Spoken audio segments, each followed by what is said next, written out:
Hey everybody, thank you so much for joining us here on Facebook Live. This is going to be a pretty interesting discussion here as we talk about gangs in New York, specifically the Trinitarios gang, after reporting for the past couple weeks now on the Trinitarios in the case of Justice for Junior, Lisandro Guzman Feliz, the 15-year-old who was killed at the hands of Trinitarios members. So we have quite the panel with us today. We have James Ford, of course, who's been reporting extensively on this case, Manny Gomez, private investigator from Black Ops, and Elias Hussein, the president of the Correctional Officer Benevolence Association. So we'll get to all of them this morning, but I want to start with James, who has been reporting on the case of Junior. Before we get into the conversation about gangs, I just want to get an update on what's exactly happening today in court, where we're going to be actually finding out the indictments against these 12 individuals. Right. Those indictments will be unsealed by the Bronx District Attorney. What's particularly fascinating is there are 12 suspects in this case. All 12 will be there. And in fact, even as we speak, it's happening now.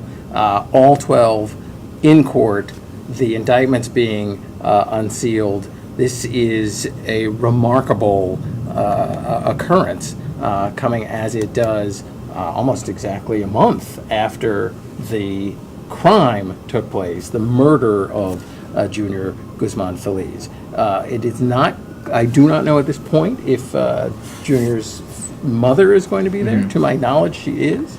And just reaction from the community, as we have seen for the last 4 weeks, should also be significant. It's very interesting when we talk about the Trinitarios. There's the suspects on your screen, all 12 of them. But let's talk about the Trinitarios gang. And some people have been asking us the last couple of weeks, where did this gang come from? Why all of a sudden are we hearing about this specific gang now? Besides, the Junior case, there were a few other cases that have popped up in recent weeks. So let's throw up some information just about the Trinitarios so you all have some information about them. They were actually founded in 1992 on Rikers Island to protect Dominican inmates, and we'll talk to Elias about that. The gang actually spread throughout the prison system, and then as those inmates were released one by one back onto the streets, that's how they became a street gang. And their weapon of choice, unfortunately, since 1992, has been the machete. So let's talk with Elias about this gang. And Elias, you've been in the correction department for quite some time. Yes. How many years? 30 years. 30 years. In 1992, were you aware of the Trinitarios gang and how they were forming? In 1992, well, look, the Trinis as we call them, they're new to you guys. None of these gangs are new to correctional officers. Mm-hmm. They all started in jail. Most of the gangs started in jail. So, no, we're not new to them. You guys are new. We've been dealing with them from the very beginning, from the time that they've been formed. The New York City Department, we have a gang intelligence unit, and we work in connection with the NYPD gang intelligence unit. So we've known about these people for a while. They're not new to us.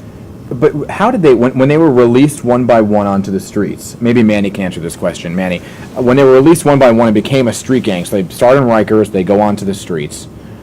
How were they communicating? Because their leader was still in jail. How was he communicating with those that were on the streets? Well, that's a good point. The leader that they have in jail right now, Diego Suarez, is not the leader of the entire gang. The actual leader of the entire gang is a guy named Flaco Veneno, which means skinny poison. His name is Heriberto Santana. He's currently out on the streets now.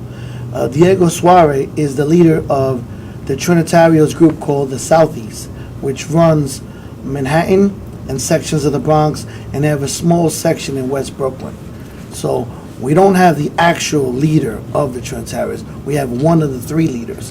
There's three sets in New York. But this was, and I think you should understand that because they're in jail, don't mean that they don't make phone calls.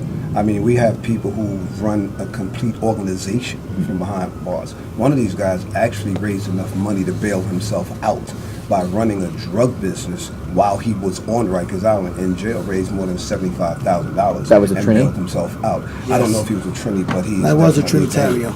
Actually, they have in the organization, they run parties where they raise the money to bail their members out.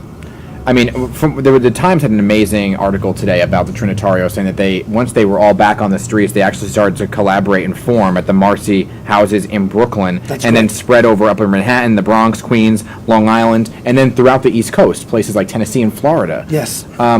So how many members would you say they have? Well, right now in Rikers, it's estimated at 1,000. At Rikers? In Rikers right now. And that's just on the island, not even counting the boat. Now, and that's from my investigation in the past 5 years. What I do know for the city, their numbers are right now about 3,000. And that's spread out between Manhattan, the Bronx, and again, Brooklyn. All right. And again, this gang is growing systematically. In Long Island alone, there's about 800 of them as well. So we're talking about for the state, from what I've seen, and because I've known some of the members, I've been investigating them and getting them incarcerated. For the statewide, we're talking about 8,000 to 9,000 statewide. Right, and there's all they're in New Jersey as well. Yeah, actually, they've infected Hudson County jails. They've infected from all the way from the GWB to Newark. So in Jersey alone, you're talking about another 5,000. And you'll recall some of the 12 who are whose indictment is being unsealed today. There were 6 that had been arrested in New Jersey, and they immediately asked for extradition to be waived so they could come to New York. Why? We've talked about this before. And that's a good point. And the reason why is because the Trinitario presence in Rikers Island is so huge that they're safer in Rikers. This is why they pleaded to come to New York. Because in Rikers, you have 50 members, gang members, usually in one cell block, with one correction officer and one in the booth. Is that accurate? That's 100% accurate. Okay? And you had those 50 members intimidating and bullying the actual correction officer. All right? And things like this occur. And they know they manipulate the system. To be honest with you, they run, I would say, about 35% of Rikers. Well, could we throw the picture up of them actually in Rikers? 12 arrests that James was reporting on, and throughout Pix 11 we've been reporting on. But 3 of those members were actually put into a specific unit. These 3 right here on your screen were placed in a unit by themselves. Yes. Which in a unit, Elias, correct me if I'm wrong, that usually houses 50 inmates. For 3 inmates. Yes, that unit that they're in hold anywhere from 30 to 50 inmates. So let's talk about that, because they're the only 3. people were outraged to see them get preferential treatment. We hear Manny talking about how they're safer in Rikers Island. Everybody is entitled to due process and protection. But why would these 3 be singled out and put into a unit by themselves? Well, they're not the only one. I mean, out of the 11 or 12 that we have, these 3 were in this particular jail on Rikers. 1 was in this jail. But these 2 are in a was unit by this themselves. Jail. But they're all in a unit by themselves. Wherever we have them, wherever they were placed or housed, they were placed and housed by themselves. Which the problem for us as correctional officers become, they're housing them like that to protect them from the other inmates. The problem that we're having is we're not protected. Meaning what? Why are you not protected? Are not protected because we're exposed to them. So just recently, one of them threw a cup of urine in the face of a female officer. Just recently, another one threatened to kill a correctional officer. So what I'm saying is we are still exposed to them. These people should not be housed the way they're housed, but unfortunately, we have a mayor and we have a commissioner who's changed the rules completely in the last 4 years on how we deal with these particular people. In the past, we would take these people and we would actually separate them, but they would be locked in. They would be locked in and they would be locked down because they've already shown, you've already looked at the video of what they did to this young man in the Bronx, so they've already shown you their respect for life or their propensity for violence. So why would you treat them as if they're not violent? See, but you nailed it right on the head, all right? We need to have them isolated. They need to be put in maximum security, 23 hours a day lockdown. Absolutely. So that you can keep the correction officers safe. Yes. And that you can get control. Right now, there is no control. They're walking around doing drug activities. They're walking around slashing correction officers, beating them. And just to remind you, it was about 4 months ago, they broke the jaw of a correction officer on film. And that was another Trinitario. The COs are not safe. They are running the show there. Unfortunately, look, I don't have a choice but to be who I am. Unfortunately, look, we have a mayor who changed the rules. It's no secret. He changed the rules in the jails when he became mayor. He eliminated. But this is something that hasn't been seen. He eliminated. where three members of a crime are put into a unit by themselves. I haven't seen that before. This is not new. You haven't seen it. But we're just we hearing have. about it, and Under normal circumstances, this it is seems like they're called- protecting the inmates more than they are the correctional They are. officers in this But specific under case. normal circumstances, this is called CMC, Okay. closely monitored cases. When someone of notoriety gets arrested, we put them in areas where they are pretty much isolated, depending on what they did. So this is not uncommon or unusual. It's just this particular group of people and what everybody has viewed them doing is what the problem is. They just, the problem that we're having in jail is that under this commission, under this mayor, they would take 50 Trinitarians, 50 Bloods, 50 Crips, because for us it's a gang problem. It doesn't matter whether it's the Trinis or whether it doesn't matter. The agency is housing them the same way. They're putting them all in one house. The officer that got slashed the other day, he was in a house that's called a blood house. Right. More than, out of the 50 inmates in that housing area, 99% of them are Bloods, and if they're not, they better say they're Blood. So as opposed to the way we've traditionally done it, where we would break them up and put maybe 10 Bloods, 10 Crips, 10 Trinis, 10 Latin Kings, and we'd put them together, which forces them So this is another to one. live a little bit more peaceful. I hear what you're saying. This is another one of the members who is in another unit now. So he's one of the 12 arrested Yes. in this case, but he's in the general population. So why put him in general population but not everybody else? I can't speak to whether he's in general population or not. Well, there's an inmate sitting right next to him. No, he is in general population. That- I was I actually can't- at Rikers the other day, and I know that for a fact. But are you saying that if we had the kind of separations that we had before, we wouldn't have this situation of It would not CMC that be, we're seeing it now? would not be to, the violence would Right. not be to the extent that it is, because that is one of the ways that we controlled the violence. Right. And But would this separation of these three suspects have to happen, let's say, if the way we've done it before, these three people would be put in what's called punitive sec. They would be locked out.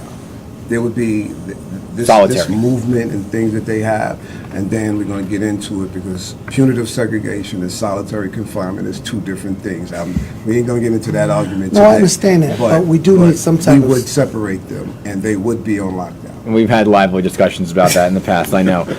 So let's also just talk, some people are asking questions right here on Facebook, where was Junior's protection in all of this? How did nobody protect him? How did nobody know these members were on the streets? So let's show the video right here. And James, let's talk about the what exactly happened that night, because these Trinitarios members were on the streets, they used machetes, they were out for some sort of vendetta. What do you know? Right. So it's the night of June 20th, right? By all accounts, this is a case of mistaken identity. Now, we do know that Junior Guzman Feliz, good kid, he was a police explorer. He's a kid in the Bronx, a normal, popular kid, so he knows a lot of other young people, Right. some of whom were involved in gangs. We know that. I mean, his mother has said so. Right. He was not, and apparently a crew of Trinitarios mistook him for a Trinitario gang member. There was apparently an incident the night before involving a case where some of the same 12 were being indicted today saw Junior with another gang member wanted to from a rival faction of the Trinitarios, and Manny knows a lot about this. So jump in Yes. if I'm getting anything wrong. You got it right. And they ended up attacking Junior's friend. The friend asked Junior for help. Junior sort of froze, and he was sort of marked at that point as possibly being involved with a rival Trinitarios faction, even though he was not. The next night, all that happened, and we know the rest. Could we It's roll? terrible. Can we roll that video one more time? Because I just want to showcase the number of people that were on the streets here. So for people who aren't familiar with the Trinitarios, their pattern is a crowd armed with machetes and knives hunt down, swarm their victims, stabbing and slashing them multiple times, which is what we saw here. The question is, were these individuals, Manny, known to police? Yes. And for what? Well, Jose Munoz, which you see on the video holding the black machete, which is actually the lead killer in them, he was involved with the Hansu Arias stabbing back in 2012. Which Pix 11 reported on. That's We worked exactly on that correct. together. And actually, Pix 11 has the video of him being one of the individuals chasing Hansu Arias. Now, Darcel Clark, the Bronx District Attorney, knew this. I brought that to their attention. Not only that, I brought his picture of him in court supporting the other Trinitarios that were captured. This is going back to 2012. He's involved in 3 murders that I'm investigating. So how is he still on the street? You know what the problem is that nobody would listen. Nobody would listen until Pix 11 showed how heinous and vicious this video was. And I hate to say this, but if it wasn't for us witnessing the death of him being stabbed and the fear in his face, this would have gone unknown again. Because every year, in every borough, we have between 15 and 17 murders committed by the Trinitarios. And it goes without saying. Just to add to that, 2017, the NYPD turned over 65,000 people to the New York City Correctionals. But would you believe that out of 65,000, 47,000 of them have been rearrested or arrested at least 9 times in that year?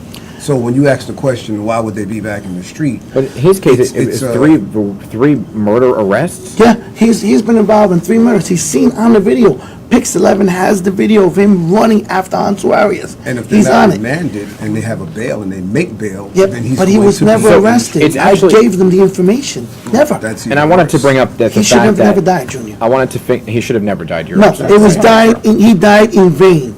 He died in vain. They knew who the murderer was for 2 years. Not only the Bronx District Attorney, but the police department. And Pix 11 has covered those stories, and James Ford has done them with me numerous times. We've had this conversation, God knows how many times. Yeah. All right? And what have they done? Nothing. Unfortunately, I'm not going to let Junior's death go in vain, because now this attention that's come out has now put light onto the bigger problem. Right now, the main leader of the whole entire gang, he's out on bail. The Bronx DA's office let him out on bail for $100,000. He's involved in 5 different murders. Why is he walking in the street? And I wanted to actually talk about that because some people often ask, and people are asking on Facebook right now, where are they getting the money for the bail? So in this New York Times article that came out today about the Trinitarios, they were saying that every time the Trinitarios have a meeting, Yep. they have to pay $5 to attend that meeting. It's like their dues for every time there's a meeting. And then correct. they use that money to pay bails. They also use it to pay commissary costs in jail, Pampers for their children, parties, drugs. Is that accurate? That's exactly But none of accurate. this is new to gangs. Why are we acting like this is so But this is new. This Okay. is not new to gangs. No, but It's not new to gangs have been gangs. doing this since It's they new started. to. I understand what you're saying, but people at home may not understand the full aspect of a gang life. So the whole point of this is to educate some people on where exactly the See, Trinitarios they came And on from. how organized they And- are. I and think a the lot of They're people Trinitarios more are very- organized than Clorox. No, but they're more organized than the Bloods, and I'll tell you why. Because one, they hold a party every year. All the boroughs, even New Jersey comes to it, and they generate money to bail people out of jail or to put money in the commissaries. The Trinitario operates on kidnapping, extortion, murder, and narcotics. This is their primary revenue source, okay? But they also throw parties, and they recruit ages from 11 to 16 in school, mostly dropouts and so forth.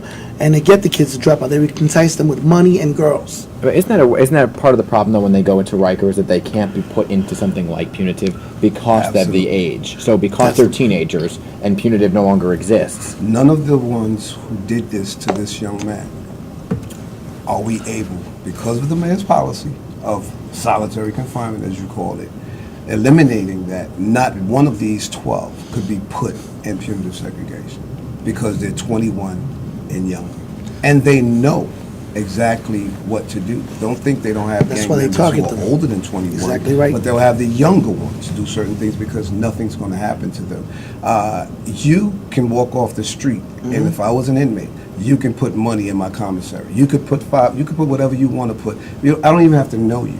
You could walk off the street and visit me, although we don't know each other. So these are rules and things that agencies like the Board of Corrections continuously fight for. They say, how do they communicate? They communicate. Right now, there's a thing with the Board of Corrections where they want the inmates now to go back to getting free phone calls.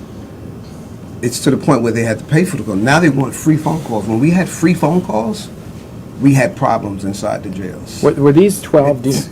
I hear what you're saying. Do you understand if those 12 were they all offered bail, or they were there? No, that whole bail was remanded. They were Yeah. not. So, Yeah. Thank God. I just want to be very clear in what we were saying here, because I don't have the NYPD's response or the Sure. mayor's response to this case. So what you're saying is one of those 12 that was arrested was involved in prior crimes, was tipped off to the police. in Not the prior past. crime, in 2 prior murders. Probably He's all. seen on the Pix 11 video chasing Hansu Arias in 2012. And did he serve time for that? No, they didn't even arrest him for that. They only arrested 2 murderers in that case, and I had a fight to make that happen. And again, James Ford covered those stories. Right. You know, right now, there's 12 under arrest. There should be 15. Plus, don't forget the Bronx River stabbing. We have another 15. And it goes back to what you were saying before, James. The faction group was called Southie. There's 3 Trinitario groups in New York. You have the Sunset group, which is out of Sunset Park, Brooklyn. You have the Southie group, which comes from West Brooklyn, which was run by Diego Suarez. He's currently in jail right now. He's one of the 12 being indicted today. Okay. You have Sunset Group, which is the leader of all of them for New York City. That's Ediberto Santana. He's walking the streets now. He's out on the street now for attempted murder, arson for burning down a house, trying to burn people alive, and June 4th, he got a new case for a loaded firearm. He made over a $200,000 bail on each one. Why the Bronx released him? It's beyond me. It's insanity. Okay? Now you also have Southie, Sunset, and another one called 8-Town, which is a younger group of Trinitarios, which is located in the Bronx. So you have 3 main groups here. Southie is the one that killed Junior, and then Sunset Park is upset at Southie for killing Junior. So they're actually at war with each other. This is what's going on. Right. All right. Last words as we wrap this up today. I'll start with you, Elias. I think that although we're talking about the Trinis, I think that for the public, in New York City, in the last 4 years, more than 5,000 New Yorkers have been slashed, cut, or stabbed in New York City. That seems to be the weapon of choice now for all the gangs, not guns, slashing. I think we should really, really pay attention. I think that the public have to tell the mayor that his policies as far as bail reform and all these other things that they're fighting for, and this one shouldn't be arrested, and if they're arrested, all of this stuff have to stop, because we're going to have a lot more juniors, and we're going to have a lot more. I mean, look, after Junior, how many other cases have we had of shootings and stabbings and murders? I hope you're wrong, unfortunately. Not to disagree with you, I hope you're wrong and we don't have more juniors. But it's happening. Okay, Manny? You know, one of the things that we need to do in Junior's case, now that everybody is aware of it, is that we need to have strong social awareness programs. We need to have commercials, kind of like what you have right now. It says smoking kills, and it shows the result of smoking. Well, we need to have commercials showing to kids, if you join a gang, you're going to get killed, you're going to end up in jail, or you're going to get hurt and maimed. Your life is going to get destroyed. We need to have these social awareness commercials and programs where these kids can turn to, so they don't turn to the gangs and join them. That's something the city needs to do. And not only that, we need to be proactive. Unfortunately, and I've said it over the years, the police department and the Department of Corrections and the DA's office are reactive. We need to be proactive. We need to save our youth. Okay. And James, do you want to tip some people off to some important reporting, or you want to hold off? Look, I can say this. Look, we are working on another piece that does a deeper dive into Trinitario culture, its presence at Rikers, and its effect on communities across New York City. And I think it will be well worth viewing. And it's a lot of work. Next week. And Manuel Gomez working with us on that project as well. That's coming next week.